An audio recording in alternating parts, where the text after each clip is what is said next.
The end of 2020 in Seoul. The streets are rather quiet, unlike other previous years.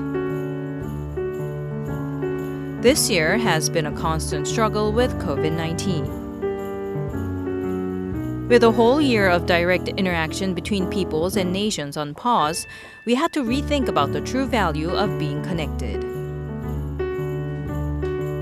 Ambassadors we've met on Diplomat talks this year have reassured us that we could overcome this challenge through combined efforts. So before officially saying goodbye to 2020, we decided to revisit the ambassadors for a last chat to ask how they remember Korea to have been this year.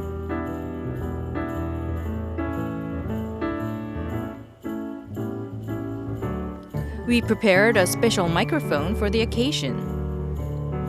And this time, we sent the invitations to the ambassadors. Hello, Your Excellencies. This is Jen or Hyun-kyung from Diplomat Talks. It's now my turn to send out an invitation to all of you. We've finally come to the end of the year 2020, and I know it's been a challenging year for all of us. I would like to know how you will remember the year 2020 and what kinds of memories you will take away from it.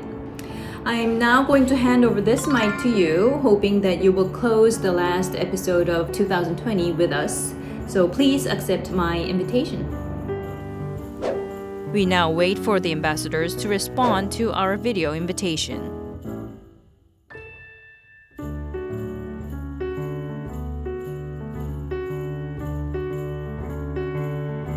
Now we're off with our special mic to hear their stories.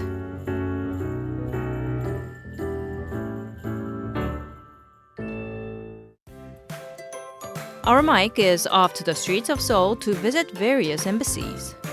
Which ambassador will it be delivered to first? Hello, Ambassador. Very good day. Dzień dobry. Be my guest, please, and have a seat. Hello. Thank you for coming. I'm glad that you are here at the Embassy of Guatemala. Hello, Ambassador. Hi, welcome to the embassy. Korea in the year 2020. What has been most memorable for them? Korea in 2020. Obviously, many of them related to COVID-19. The outbreak and restriction of the COVID-19. It's true that we cannot leave out COVID-19 when discussing 2020. In just a year, the number of confirmed COVID-19 cases is nearing 80 million, with the death toll passing 1.7 million. How do the ambassadors remember Korea to have been amid the COVID-19 crisis this year? Korea is one of the most successful countries fighting COVID. I would say that Korea has been an example to the world. Korea and Korean became role model for the rest of the world. The first confirmed case in Korea was in January, and the outbreak spread rapidly the next month. The government implemented social distancing in March to hinder the spread of the virus. Citizens followed the government's quarantine measures and practiced mask wearing and good personal hygiene in their daily lives. Moreover, the drive-through diagnosis method was developed to more efficiently identify infections, and IT was utilized to track the whereabouts of confirmed patients. Citizens cooperated very well with the measures, which helped effectively curb the spread of the virus without having to block borders or stop economic activities. Korea's success in containing the virus drew global attention to K-quarantine policies and models. What are the ambassadors' impression on Korea's response to COVID-19? I think that part of the success that we have been witnessing in Korea is related to this discipline, let's say discipline to wear a mask.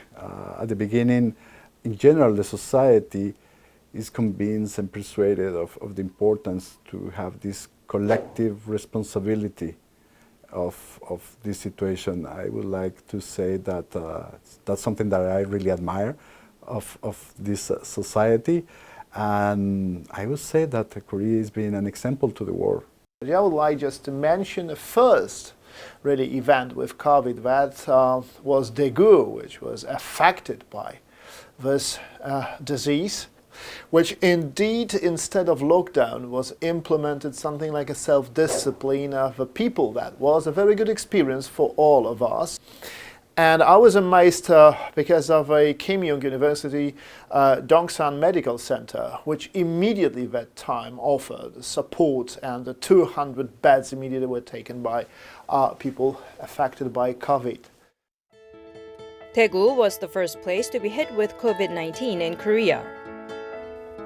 Kim Young University Dongsan Hospital quickly stepped up to the challenge in dealing with the confirmed cases growing exponentially. For the first time in Korea's medical history, the whole hospital building was swiftly turned into a facility dedicated to treating COVID-19. They gathered all human resources and facilities available to alleviate the crisis in a short span of time. The Dongsan Hospital shared their COVID-19 manual and experiences with the whole world through the WHO online journal publication this month. What is the driving force behind Korea's measures for curbing the first wave of COVID-19? The immediate response, how immediate is the response to do this massive number of tests? This is something very important. I would say that in order to be aware or to identify where the main sources of the pandemic are, and that's something that I would like to say, that it's a particular characteristic of the Korean society, Korean government, to be fast and very precise. Since it was somehow impossible for all over the world to hold a gathering like a gathering for holding an election, but South Korea was among the first countries to hold the national parliamentary elections in April 15, in the peak of COVID-19 outbreak. National parliamentary elections held on April 15. As the first election conducted at a national level since the outbreak, it naturally drew the world's focus. The National Election Commission encouraged citizens to cast early votes for disease prevention elections. Mask wearing was mandatory at the voting polls. A manual was established for maximum disease control and prevention efforts that required temperature checks at the entrance, hand washing, glove wearing, and 1 meter distancing in lines. Korea's successful disease control and prevention for elections gained much attention from the media. What do the ambassadors think about Korea's national elections held during COVID-19? It was the most impressive event that I have seen in Korea, because number of attending people to the election was, in comparison to the 28 years, it was very high.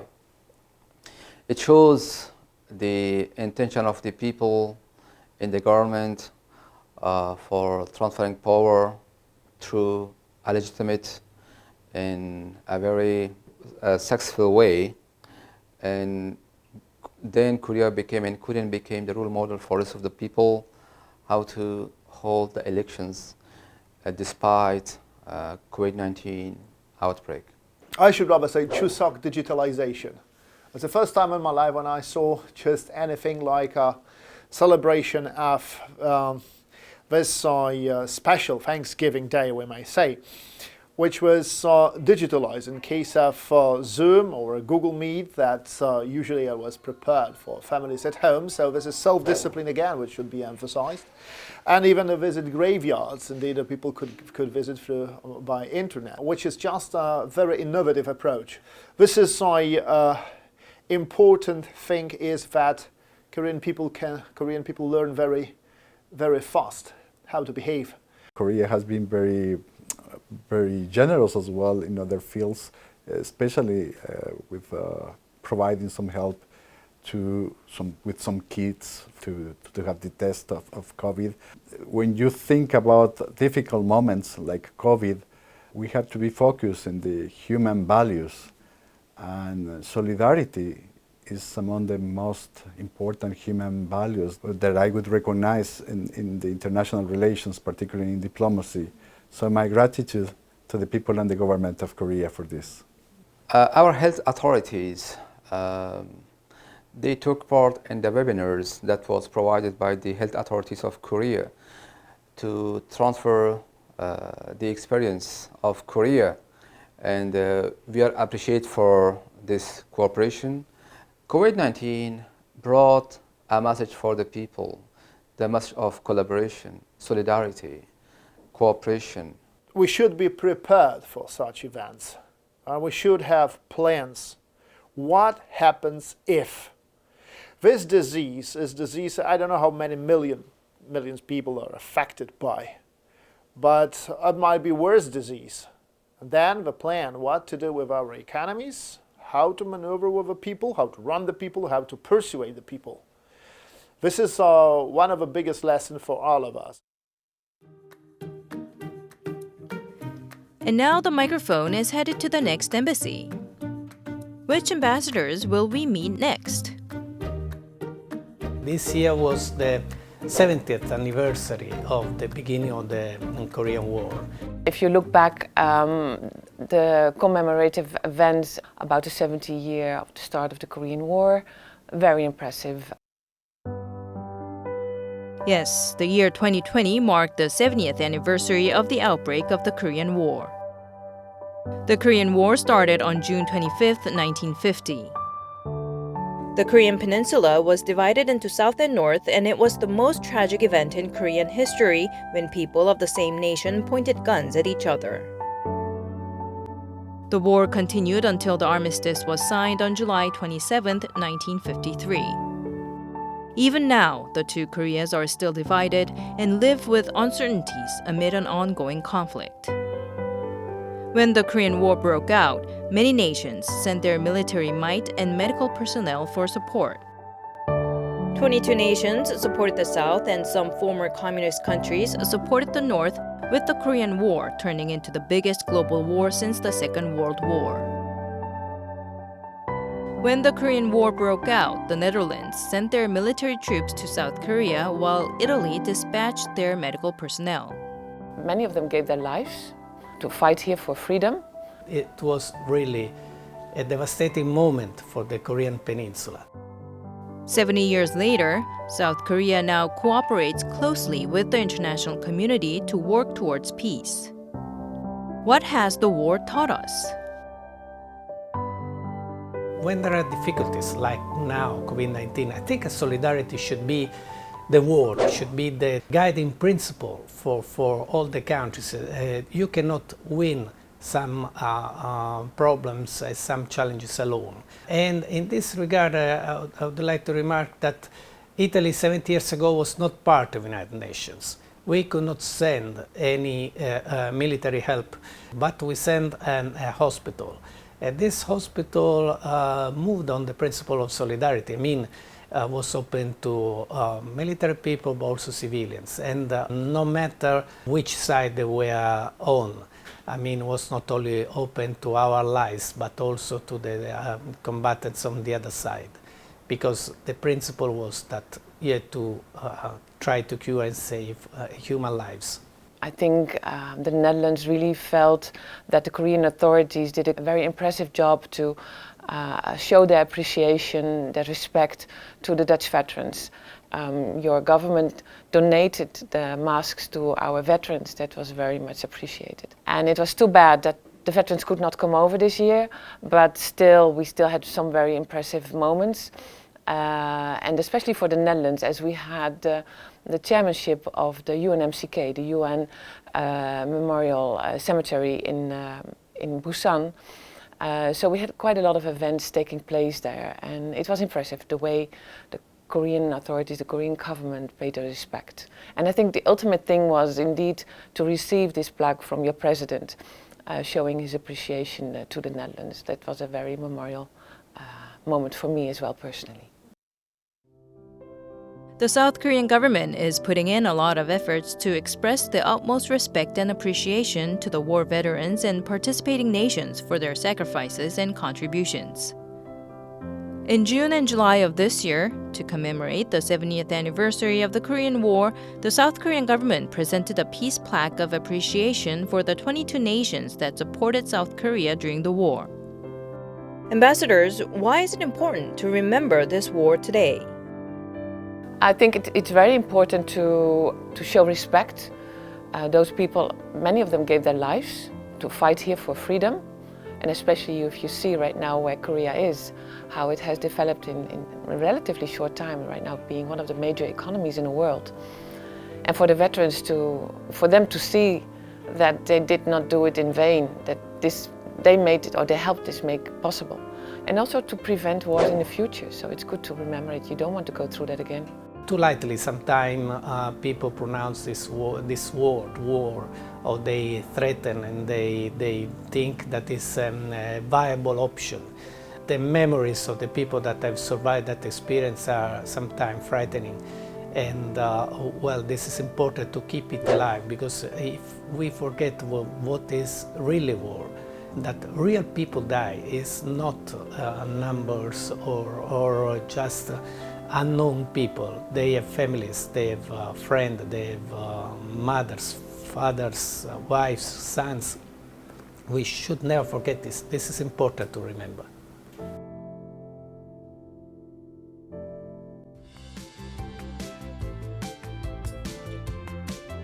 The microphone is once again off to the next embassy. Who will we meet next? 안녕하세요. Hi, good to see you. It's so good to see you all again. I'm very excited to hear what you have to tell us. I would like to perhaps focus more on a very positive thing this year, and that is the cultural achievements that we have seen from the Korean side this year. I think every corner in the world, people know the name of BTS now. Parasite, which I really enjoyed myself. Korean drama, why they're so popular in Bangladesh. Of course, we also had some good news in 2020. There were many reasons to celebrate Korean culture. First, director Bong Joon-ho's movie Parasite. Last year at the Cannes Film Festival, it won the Palme d'Or, and in February this year, it won the Best Picture at the Academy Awards, taking home 4 awards in total in various categories. Parasite was the first non-English film to be awarded the Best Picture in the history of the Oscars, which was a monumental feat for Korea and its history of movies. And of course, there's K-pop. BTS and Blackpink, among other K-pop groups, swept the Billboard charts, proving the global popularity of K-pop. The reason BTS garnered global attention did not just pertain to their music. Their timeless and comforting lyrics, as well as their speech at the UN General Assembly Hall, made them an icon for younger generations around the world. What do the ambassadors think is the secret behind the popularity of Korean culture that knows no borders? I think it's a combination of everything. I think the culture in itself is quite easy accessible. I mean, music, which is for many young people a very important part of their daily life. It's catchy. You have the stars that I think attract young people everywhere.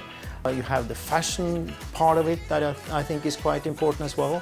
But then let's not forget the quality, because I think culture only has to have quality in order to be sustainable.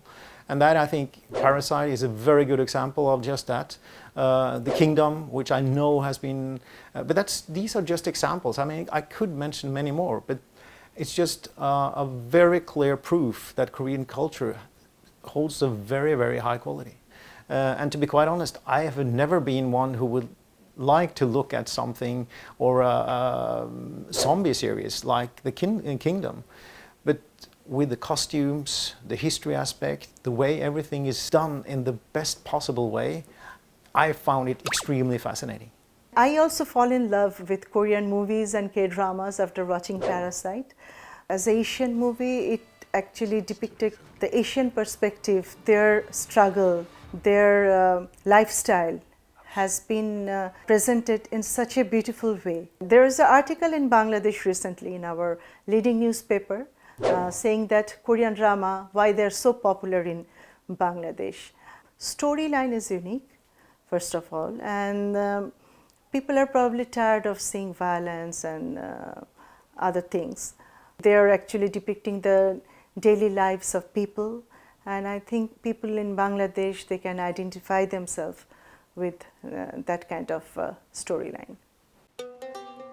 Hello, Master. Hi. Hello. Welcome. Good to see you. Well, so the most memorable moment for me and the embassy was definitely when Pekina won the Alma Prize, which is the Astrid Lindgren Memorial Award. That was a true peak of joy in this otherwise very challenging year. Oh, I also remember writer Pekina's receiving the Alma. Alma is one of the world's most prestigious awards for children's literature designated by Sweden. Pekina, the first Korean writer to receive Alma, is also very popular in Korea with her many works focusing on children's perspective, including Cloud Bread, Moon Sherbet, and I'm a Dog. The Alma jury gave high praise to her works, saying, quote-unquote, a doorway to the marvelous, sensuous, dizzying, and sharp. Why do you think Pekina won the Alma? Well, I am sure that she got the award because she is doing fantastic children's literature. This combination of timeless and important issues done in a very imaginary and creative way just made everybody love her in the jury committee, I'm sure. I think that this is just another expression of the broad culture in Korea, whether it is design, food, music, or literature. It shows the strength of the Korean culture, and I think the world is waiting and eager and curious to know more about it. Bangladeshi youngsters, they're actually learning Korean language from the online platform, and they're watching K-dramas on a regular basis. And I was really surprised to see that some of the children of my relatives, they're not only in Bangladesh, they're living in other parts of the world as well. You know, there is a natural tendency for them to learn this language voluntarily.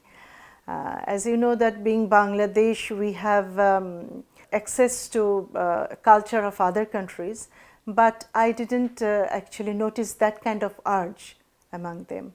So I feel that is very unique.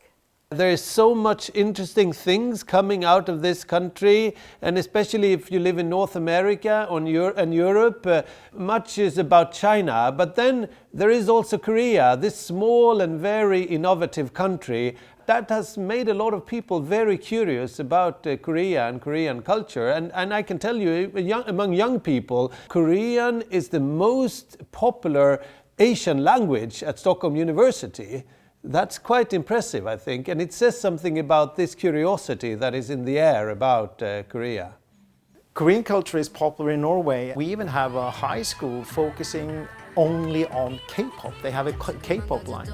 I think Korean culture is doing a tremendous job to get Korea more known. I mean, of course, everybody knows the Republic of Korea, but I think also for younger people, the younger generations, the tremendous success we have seen among Korean artists, that's really an important feature. The year 2020 and Korea. We shared bad news and good news in the same time and same place. There's nothing like going through peaks and valleys together as a collective that can really strengthen a group bond. If we come together, 2021 and years to come will undoubtedly be better than today. Perhaps this sense of hope that it will get better is a gift in itself from 2020. One more thing. Before you put down the mic, please describe the hopes you have for the new year in one word.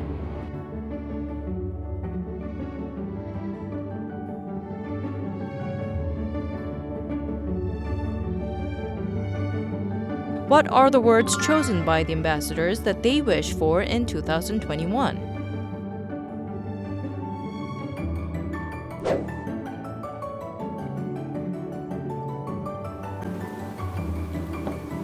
그러니까 대사님들이 주신 거예요?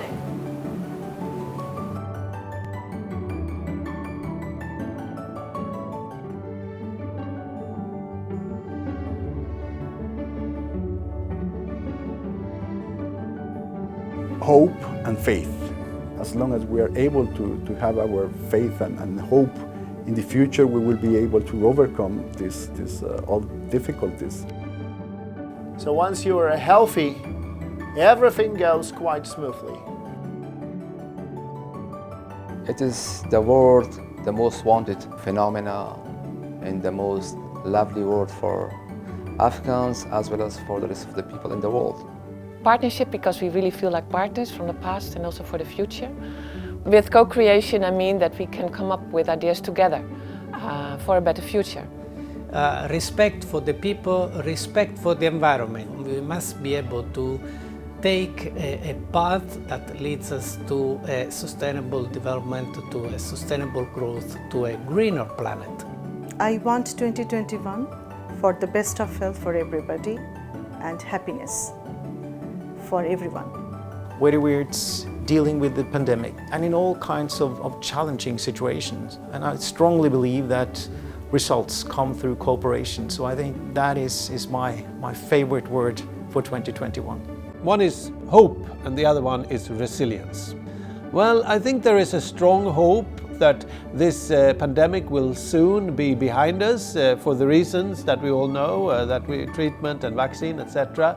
And also resilience, because we need to withstand this situation, and we do. And I think that the Korean society has shown that in a fantastic way, how you've been resilient. And you know, this is also partly an encouragement and inspiration to us all. Because this will pass, of course it will pass, even though it might take longer than we thought in the beginning. Hope and faith, health, peace, partnership and co-creation, respect, health and happiness, cooperation, hope and resilience. We sincerely hope that in 2021, all countries around the world will find themselves abundant with all these words.